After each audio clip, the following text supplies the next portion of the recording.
জয় জয় মহাকালীর জয়, জয় জয় মহাকালীর জয়, জয় জয় মহাকালীর জয়। আজকে 1 জানুয়ারি, নতুন বছর। আজকে হ্যাপি নিউ ইয়ার সবার জন্য, সবাইকে হ্যাপি নিউ ইয়ার জানাই। নতুন বছরের শুভ কামনা। সকলের জীবন থেকে পুরনো বছরের সঙ্গে যত কষ্ট দুঃখ সব দূর হয়ে যাক, আর যত মনের ক্ষোভ, লোকের প্রতি রাগ সব দূর হয়ে যাক। কাম ক্রোধ লালসা সব দূর হয়ে যাক মায়ের আশীর্বাদে। মা সবাইকে আশীর্বাদ করুক, সকলের জীবন যাতে সুন্দর হয় ফুলের মতন। আমার মনের এই কামনা আপনাদের জন্য অধিক অধিক শুভ কামনা করি আমার সব ভক্তদের। আজকে জানি সবাই আজকে নতুন বছরে মেতে আছেন।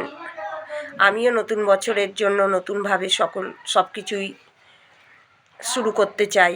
সর্বপ্রথম চাই আপনাদের শুভকামনা, মানে আপনাদের লাইক করা, সাবস্ক্রাইব করা, আর যত পারবেন ভিডিও শেয়ার করবেন, যখন সময় পারবেন ভিডিও দেখবেন, আর আমাকে একটু হেল্প করবেন। এইটুকুই, এটাই হেল্প করবেন যে আমার ভিডিওটা যাতে সারা দেশে ছড়িয়ে যায়, আমার মা যাতে সারা দেশে প্রচার পায়।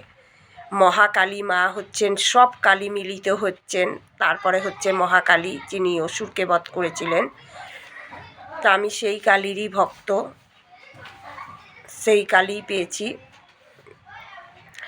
আর আমি এটাই চাই যাতে যার যে কষ্টই হোক সব কষ্ট যাতে নিবারণ করতে পারি। ওই জন্যই মায়ের পুজো আমি অনেক বছর ধরেই করে আসছি, কিন্তু এখন সবসময় মার কাছে এটাই আমার প্রার্থনা বা চাই লোকের জন্য, যাতে সকলকে সুখ শান্তি পায়, সবাই রোগ জ্বালার থেকে নিস্তার পায়। কেউ যাতে কারোর যাতে কোনো রোগ জ্বালার কষ্ট না পেতে হয়, কোনো কষ্টই যাতে না পেতে হয়। আমি এই জন্য সবসময়ই বলি, আমার অনেক লোক আছে, অনেকেই পুজো করে, সব জায়গায় মা আছে।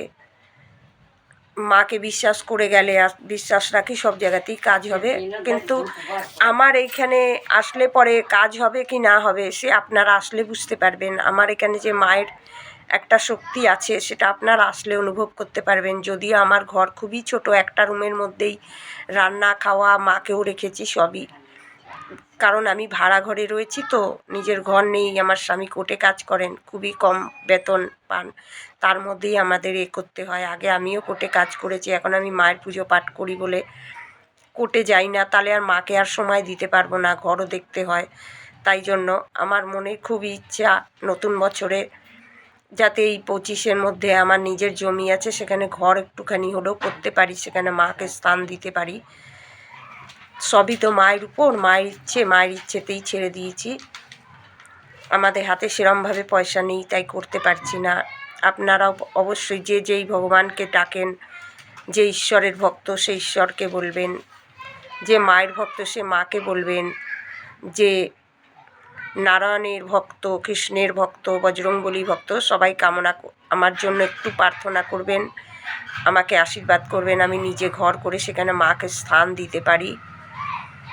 এই ভিডিও যদি আপনাদের ভালো লেগে থাকে অবশ্যই আমাকে কমেন্ট করে জানাবেন। মায়ের নাম করে, জয় মহাকালীর নাম বলে কমেন্ট করবেন, সাবস্ক্রাইব করবেন, লাইক করবেন, তাহলে আমি বুঝতে পারবো যে কেউ আমার ভিডিও পছন্দ করছে কি না, বা আমার মাকে পছন্দ করেন। জানি মাকে সবাই পছন্দ করে, তারপরও এখন এইটুকুই। আবার সন্ধ্যাবেলায় পুজো করব, তখন ভিডিও দেবো। জয় মহাকালীর জয়, জয় মহাকালীর জয়, জয় মহাকালীর জয়।